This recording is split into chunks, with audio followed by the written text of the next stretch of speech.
Today we're looking at what is quickly becoming my favorite blue in my palette, which is YinMn blue.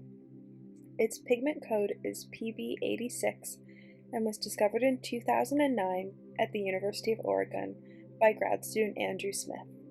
He was hoping to discover a new electronics material by heating manganese oxide to approximately 2000 degrees Fahrenheit, and instead the brilliant blue emerged from the furnace. YinMn blue is made up of yttrium, indium, magnesium, and oxygen, and in this video we're going to look at it by itself and also compared to a variety of other blues that I have in my palette and use daily.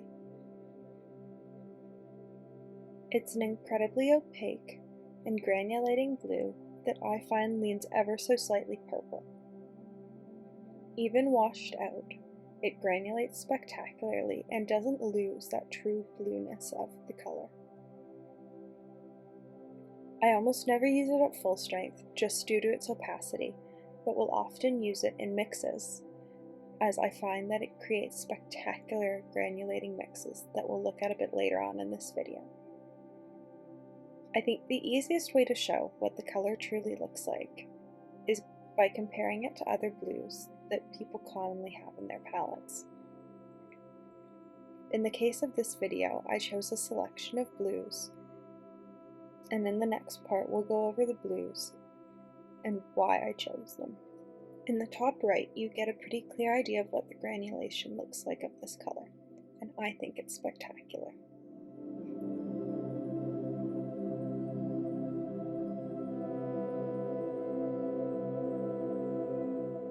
I chose 5 blues to compare to YinMn for this section of the video.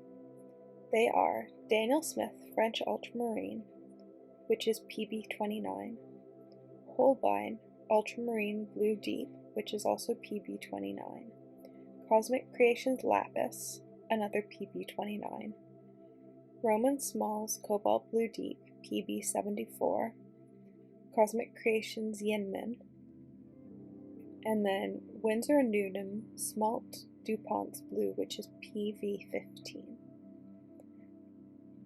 I chose so many different variations of PB29 because they all granulate differently, and with a color like YinMn, where we're looking at specifically how it looks when it granulates, in a comparison, choosing colors that granulate differently will give us a better idea of if any of the colors I currently have compare to what this new color does. With most of these blues, the granulation doesn't truly shine through until they're dry, but now that they're dry, you can definitely see that the Cobalt Blue Deep by romanszmal does potentially share similar granulation to the YinMn blue. So it'll be interesting to see when they're swatched out side by side if they still look similar.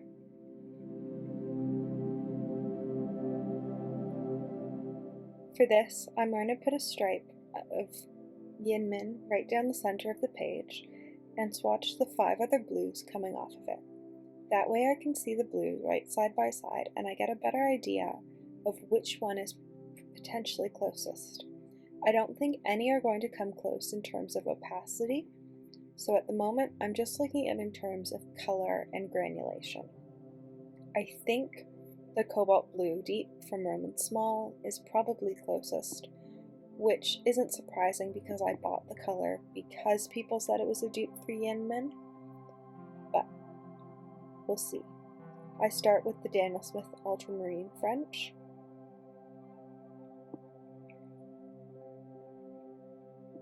Then the Holbein Ultramarine Blue Deep.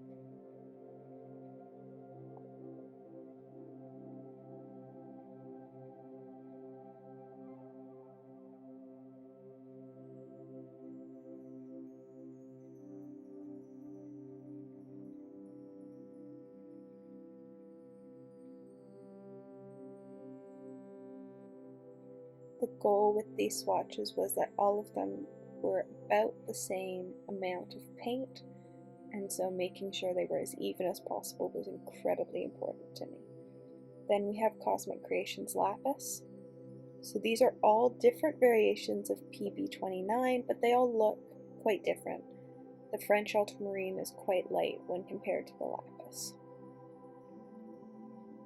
we have romanszmal's Cobalt Blue Deep, and finally we have Winsor Nude and Smalt Blue.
I did a set of color palettes using each of the blues and one of 4 different pinks, and so we're going to start with Mimosa, which is one of my favorite pinks. It's an earth pigment, and I think it gives a pretty good granulation indication because it naturally granulates as well, and so it tends to lead towards more exciting granulation mixes. As you can see, the YinMn, which is the bottom center palette, does look quite different from the others that are on display. I'd say the closest purple to it is probably the Lapis for the dark purple, and for the light purple it was probably the Cobalt Blue Deep, but granulation wise none of them were as bold or as sort of prominent as the YinMn was.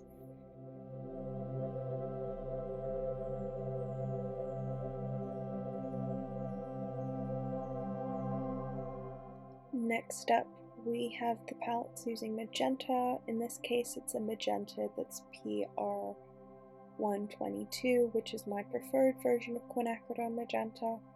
I prefer it to the 202 version, personally. I love the granulation in this palette.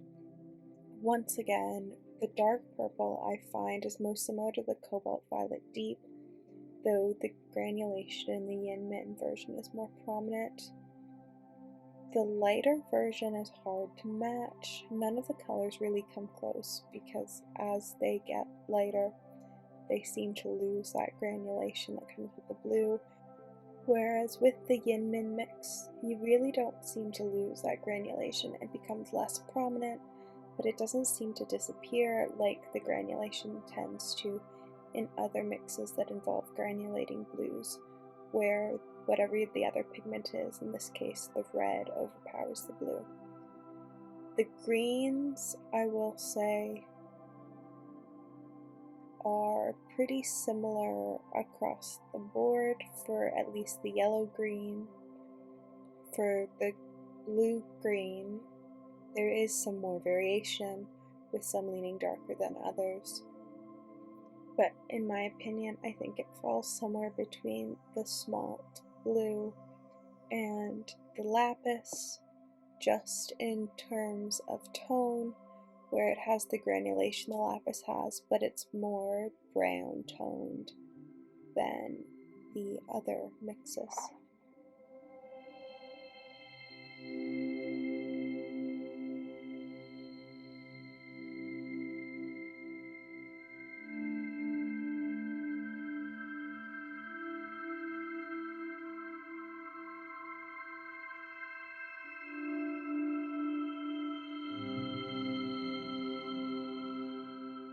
With this palette we head into more red tones with Cherry, which is PR170, commonly known as Nanthal Red, It's one of my favorite reds. I prefer Alizarian Crimson, but lots of brands don't make it, especially in the small shop community, because it's not a light, fast pigment.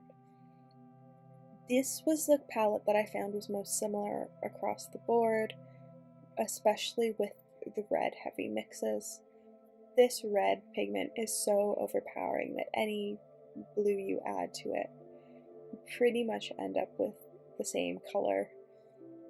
Granulation wise, it was a tie between Lapis and the Cobalt Blue Deep, for which one had about the same amount of granulation, even if the granulation pattern was different. And I do prefer, in this case, the Lapis palette and the YinMn over any of the others, just because of the tones of purple when you add more blue to them.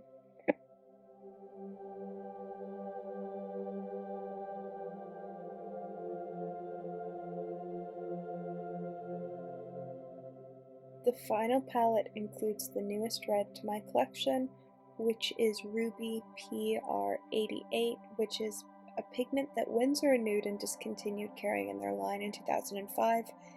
Daniel Smith no longer carries in their line, and so really the only place you're going to find this pigment these days is small shops. And because of that, I decided to include it in my mix because it's another one of those unique and hard to find pigments that, as somebody who collects rare and harder to find pigments, you might be interested in if you're looking for YinMn.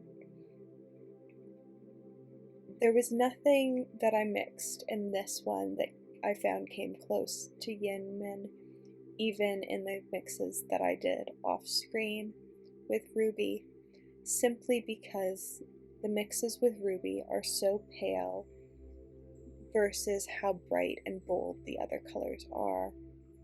I think theoretically you could water the Lapis version down enough to be similar to the YinMn version, but as it stands, they were nowhere near close. And I used approximately the same amount of paint in all the mixes, so it just had to do with the staining and the tinting strength of all the colors and how they canceled each other out.